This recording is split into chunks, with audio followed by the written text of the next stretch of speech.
चलो। जहां मनु तलवार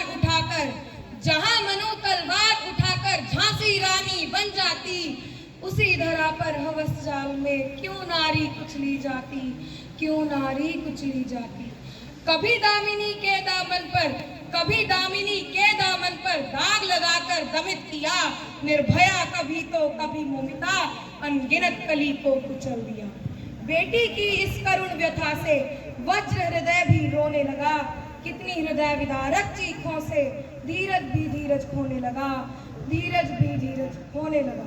जी हाँ, यह कथा है उस नारी की, उस बेटी की, उस गुड़िया की, उस मोमिता की, जिसके सपनों ने उड़ान भरना अभी शुरू ही किया था कि समाज में कलुषित मानसिकता से ग्रस्त दरिंदों ने ना सिर्फ उसे कुचल दिया, बल्कि नोच नोच कर उसकी अस्मिता को लहूलुहान कर डाला।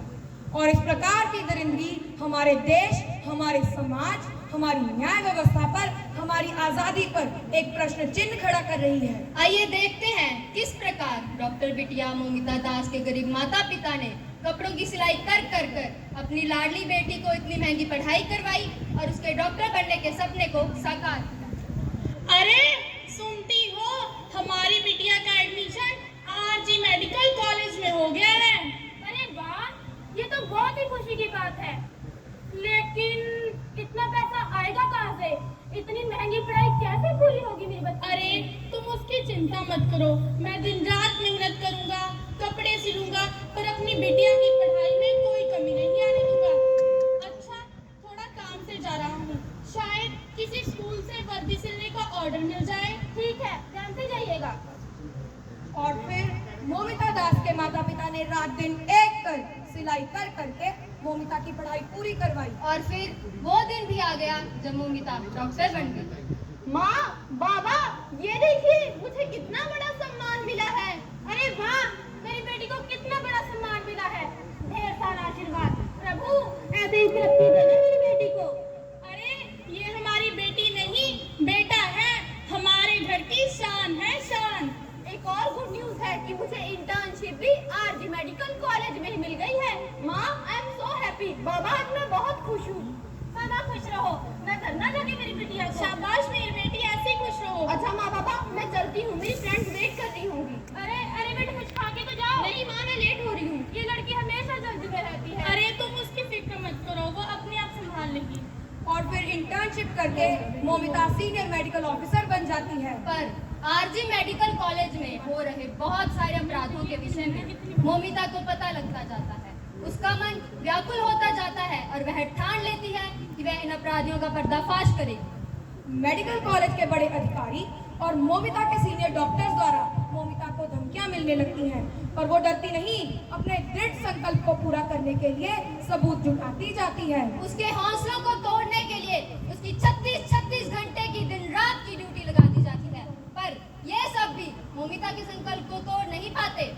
बस अब पाप का पर्दाफाश करने का पूरा इरादा बनाकर मोमिता अगले दिन हायर अथॉरिटीज और मीडिया के सामने सबूत पेश करने ही वाली थी कि उस रात ड्यूटी के बाद मोमिता खाना खाकर लौटने लगती है कि वो सभी अपराधी शैतान दरिंदे बनकर उसे दबोच लेते हैं। चीखती है, चिल्लाती है, मदद की गुहार लगाती है, पर वो सभी एक साथ मिलकर उसके चश्मों पर मुक्का मारते हैं। चश्मे के शीशे उसकी आंखों में धंस जाते हैं, आंखों में से खून की धारा बहने लगती है।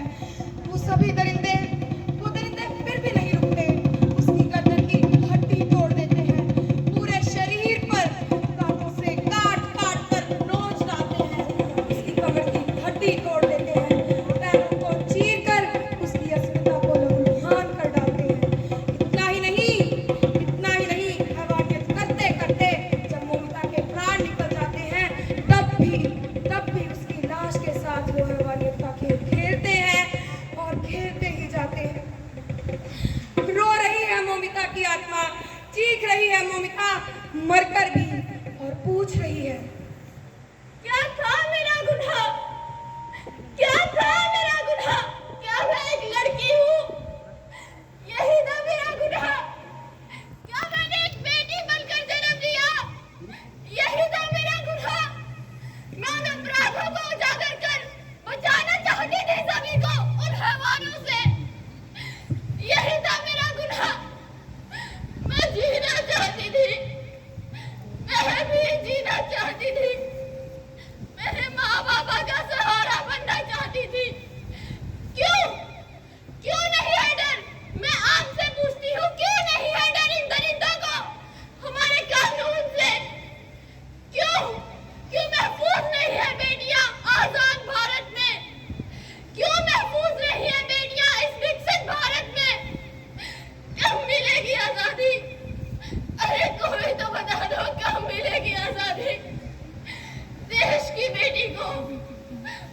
न्याय चाहिए, मुझे न्याय चाहिए, मुझे न्याय चाहिए।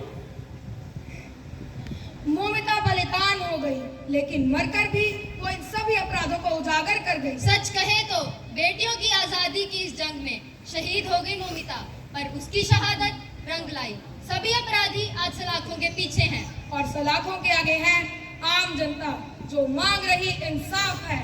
हो गई है पीर पर्वत सी